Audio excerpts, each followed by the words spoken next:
شوال کے روزوں کی فضیلت۔ ان ابی ایوب انصاری رضی اللہ عنہ انہ حدثہ ان رسول اللہ صلی اللہ علیہ وسلم قال من صام رمضان ثم اتبعہ ستا من شوال کان کصیام الدہر۔ انہوں نے حضرت ابو ایوب انصاری رضی اللہ تعالیٰ عنہ سے روایت کی، انہوں نے ان کو حدیث سنائی، رسول اللہ صلی اللہ علیہ وسلم نے فرمایا، جس نے رمضان کے روزے رکھے پھر اس کے بعد شوال کے 6 روزے رکھے تو یہ پورا سال مسلسل روزے رکھنے کی طرح ہے۔ صحیح مسلم 1164۔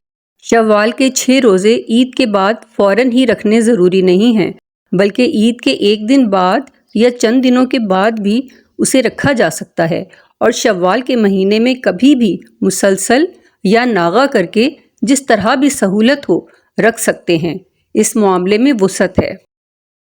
ان نفلی روزوں کا ایک فائدہ یہ بھی ہے کہ فرض روزوں میں اگر کوئی کمی یا کوتاہی ہو جائے تو اس سے ان کی تلافی ہو جائے گی۔ اس لحاظ سے دیکھیں تو ان روزوں کو رمضان کے روزوں کے ساتھ وہی نسبت ہے جو سنتوں اور نفلوں کو فرض نماز کے ساتھ ہے۔